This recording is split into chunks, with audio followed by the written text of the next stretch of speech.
너희는 마음에 근심하지 말라는 제목으로 함께 말씀의 은혜를 나누겠습니다.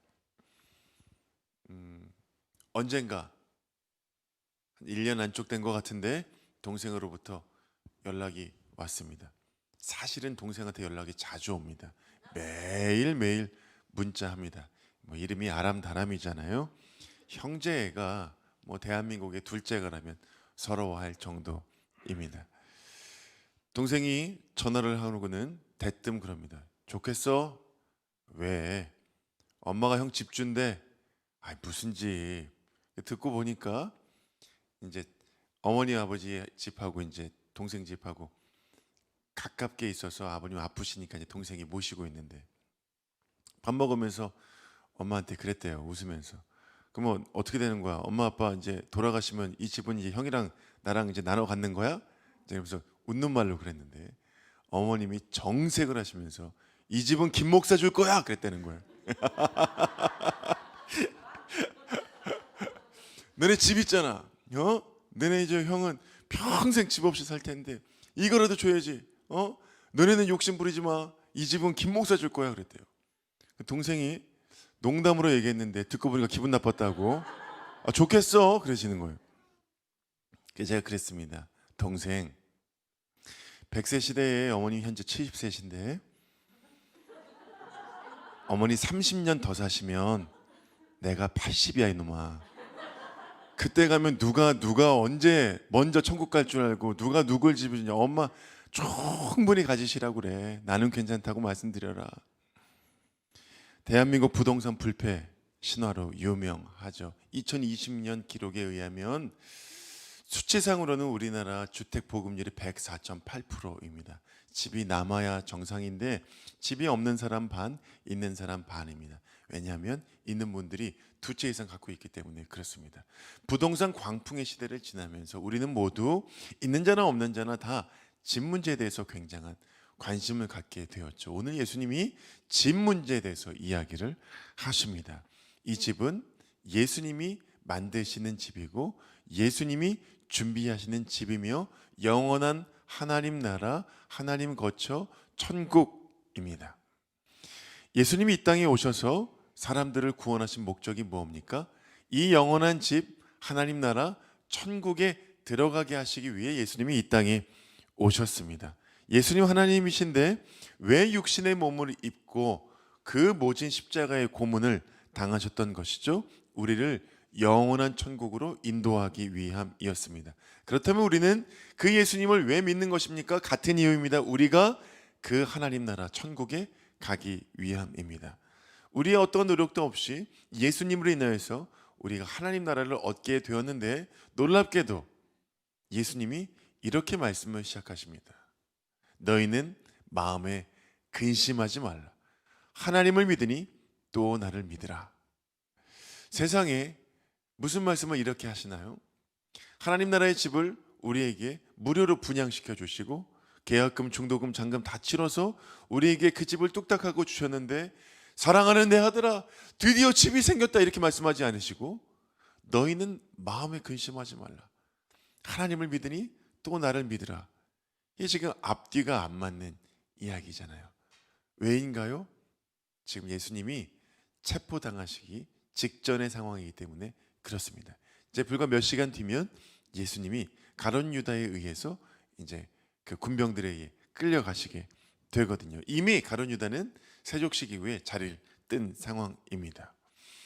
13장 바로 앞장에 보면 오늘 14장의 시작인데 최후의 만찬 그 세족식 자리에서 예수님이 본인의 길에 대해서 쭉 설명하세요. 그랬더니 모든 제자들이 놀랐지만 베드로 제자가 깜짝 놀라서 이야기해요. 주님 가시다뇨? 어딜 가신다는 얘기세요? 저도 갈래요. 아니다. 지금은 너희가 나를 따라올 수가 없다. 발끈합니다. 베드로가. 따라올 수 없다니 그게 무슨 말입니까? 저는요 예수님을 위해서 목숨을 버릴 수 있는 사람입니다. 제자들, 형제들, 동지들이요 예수님을 위해서 죽으러 가지야 막 지금 그러고 있는 상황이에요. 예수님이 진정시킵니다. 죽긴 뭘 죽어 이놈아. 너는 오늘 밤이 지나기 전에 나 3번 부인할 거다. 지금 이러한 분위기인 거예요. 제자들이 두려움에 휩싸였을 것입니다. 근심, 공포, 혼돈이죠.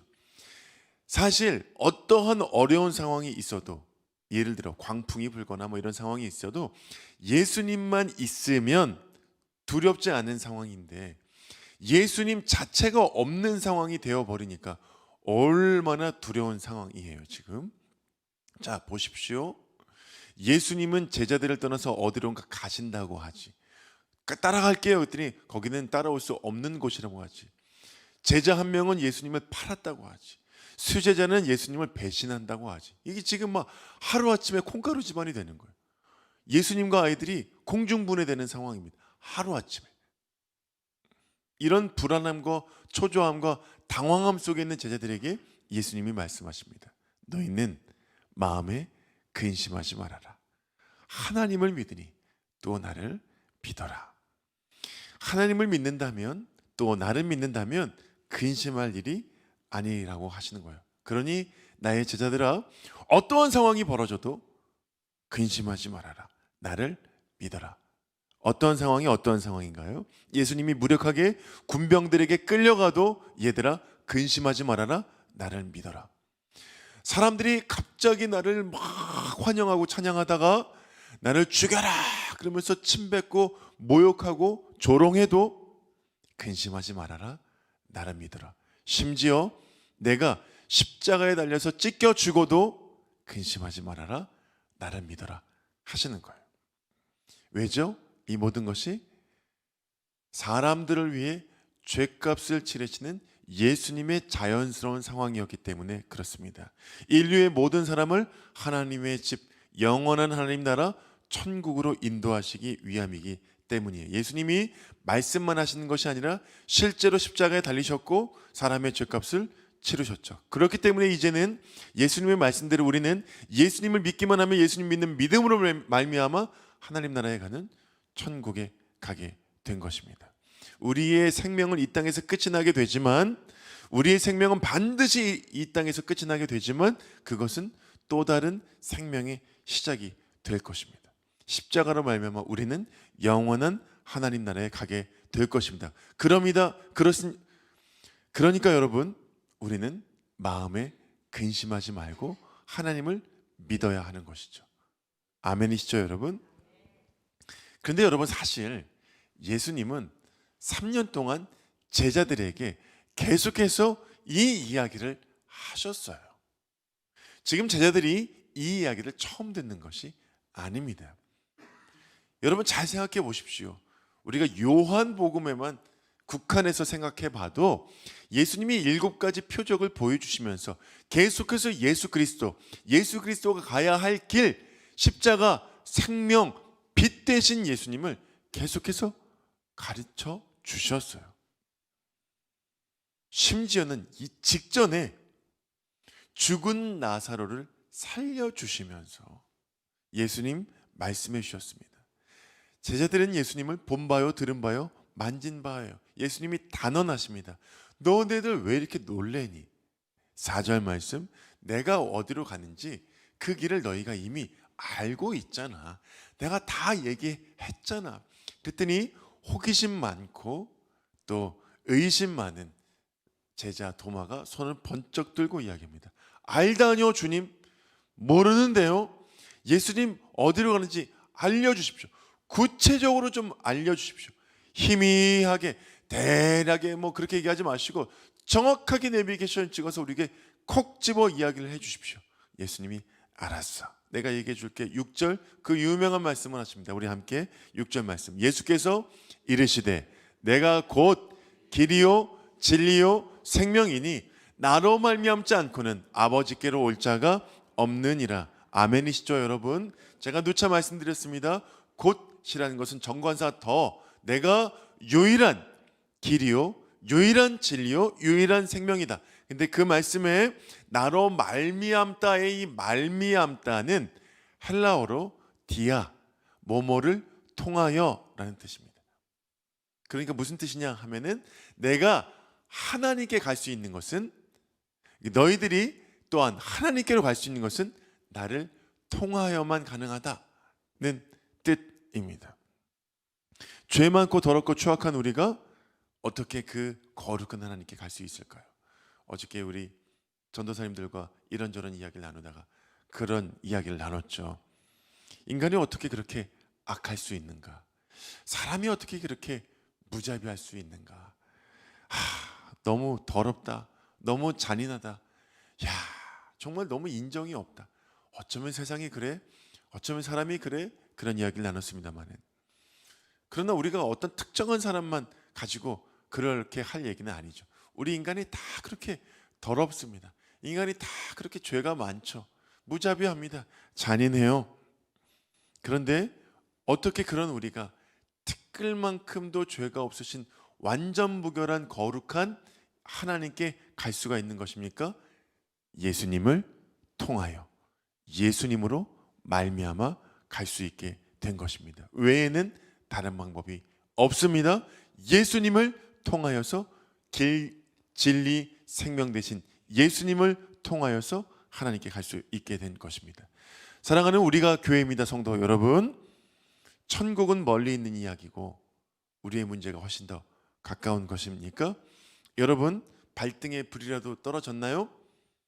우리가 아무리 이기적이고 자기중심적인 사람이라지만 여러분 잘 생각해 보십시오. 여러분, 그 문제가 제자들만 하겠습니까? 지금 이 제자들 말이에요. 하루아침에 공중분해가 된 제자들은 배신하고 배반하고 수제자는 나 몰라 하고 전부 도망가는, 이 즉 하루아침에 이렇게 된 제자들만큼 지금 더 급박한 문제일까요? 제자들을 생각해 보십시오. 만약에 예수님이 죽기라도 하면 제자들의 목숨은 무사할 것 같습니까? 스승님의 죄목이 신성모독이면 제자들은 무사할 것 같습니까? 그 유대 사회에서 완전히 추방, 출교죠. 또 인생을 걸었잖아요. 가족을 내팽겨치고 그물도 내팽겨치고 3년 동안 내 인생을 걸었는데 그 끝이 스승의 죽음이라고 하면 얼마나 황망합니까? 그것도 준비된 것도 아니고 갑자기 그냥 우리 발 씻기시더니 어디 간다고 그러시는 이 제자들의 상황만큼이나 여러분 급박한 문제이겠어요? 사랑하는 여러분, 우리가 왜 두렵습니까? 우리가 왜 불안합니까? 우리가 왜 안정적이지 않죠? 여러분 잘 보십시오. 저를 보세요. 여러분의 그 문제가 영원할 것 같아서 두려운 것입니다. 여러분 생각하는 그 문제가 영원할 것 같기 때문에 두려운 거예요. 아닙니다, 여러분. 인간이 유한한데 무슨 문제가 유한 끝까지 가겠어요? 그렇지 않습니다. 여러분, 그 문제가 지나가기 전에 여러분이 먼저 죽어요. 이 세상의 모든 문제는 결국엔 하나로 귀결됩니다. 죽느냐 사느냐. 아니죠. 죽느냐, 영원히 죽느냐, 영원히 사느냐. 모든 문제는 이 문제 앞에 다 귀결되게 되어 있습니다. 말씀을 마치며 한 권사님을 여러분께 소개합니다. 올해 93세 권사님이신데요. 이분이 47년 전에 남편이 소천하시고 본인 46세의 나이에 너무 인생이 힘들어서 스스로 교회에 가셨대요. 남편은 돌아가시고 본인이 할 줄 아는 것도 없고 가진 것도 없고 배운 것도 없고 힘도 없고 뭐 하며 살까 하다가 부둣가 하역장에서 그 남성들과 함께 그 힘든 그 등짐을 지면서 하루하루를 버티며 이 자녀들을 키우셨는데 너무 힘들어갖고 예수님만 찾았대요. 그때부터 새벽 기도를 하신 거예요. 권사님, 예수님이 어떻게 믿어졌어요? 나는 그냥 믿어졌어. 난 너무 힘들어가지고 내 발로 찾아갔다니까. 그때부터 새벽 3시 반 기상, 4시부터 교회에 와서 새벽 기도, 아무도 없는 곳에서 1시간 동안 기도하시고 5시에 새벽 기도가 열리면 그때부터 새벽 기도를 또 하시고 예배가 끝나면 또 기도하시고, 그것을 47년 동안 하셨어요. 지금 현재 93세의 나이에요. 척추가 많이 휘셨지만은 아직도 스스로 병원을 다니시는데 지난 여름에 갑자기 저한테 전화를 오셔서는 이 시절이 하수상하지만 우리 한번 만나야 되지 않겠어요? 그래서 네, 아이 권사님 저는 너무 좋죠. 그래서 우리 밥 한번 먹어요. 그래서 네, 권사님 좋습니다. 갔더니 갈비탕을 드시러 가시자는 거예요. 너무 좋죠, 권사님. 제가 모시겠습니다 하고 갈비탕집 여기로 갔다가 우회전에 어딘지 알지? 나는 어딘지 몰라. 내가 알려줄게. 자, 구회전, 좌회전 이래 가지고 이제 가서 내려서 식사를 하는데, 내가 왜 목사님 오늘 밥 사는지 알아요? 그래요. 아니 몰라요, 권사님. 목사님, 나 아무래도 천국 갈 것 같아. 그러세요. 무슨 그런 살벌한 얘기를 이렇게 웃으면서 하세요? 어딜 가신다는 거예요? 아니 목사님, 내가 아무래도 이상해. 내가 아무래도 이상해.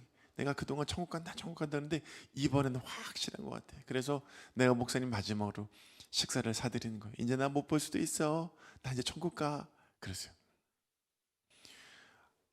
권사님 뭐 그렇게 또 심장 떨리는 얘기를 웃으면서 하세요. 얼마나 좋아. 내가 천국 가니까 얼마나 좋냐고.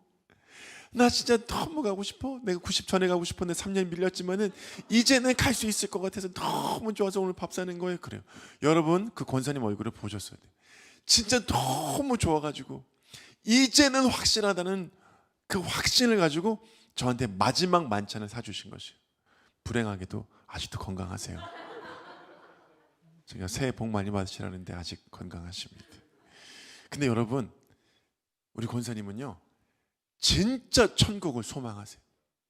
매일매일 천국 가고 싶어 하세요. 그러고 보면은 목사가 제일 믿음이 없는 것 같아요. 어떻게든지 나는 권사님은 조금 더 보고 싶은데, 정작 권사님은 정말 천국에 가고 싶어 하세요.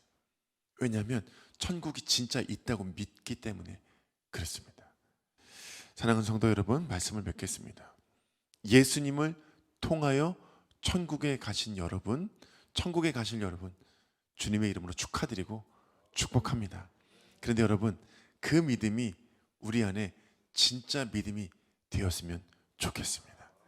정말 이 땅에서 영원히 살 것처럼 사는 것이 아니라 우리 권사님처럼 이 땅에 있는 거 다 허물없는 것이고, 내 삶 결국에는 천국에 가는 것이 우리가 이 땅에 사는 유일한 소망이 되시기를 주님의 이름으로 축복합니다. 여러분께 문제가 있죠. 근심이 있습니다. 그러나 하나님 나라의 그 천국 복음이 그 모든 문제를 덮고도 남음이 있는 여러분 되시기를 주님의 이름으로 축복합니다. 예수님이 우리에게 말씀하십니다. 너희는 마음에 근심하지 말라. 하나님을 믿으니 또 나를 믿으라. 그 믿는 믿음으로 살아가는 여러분 되시길 주님의 이름으로 축복합니다.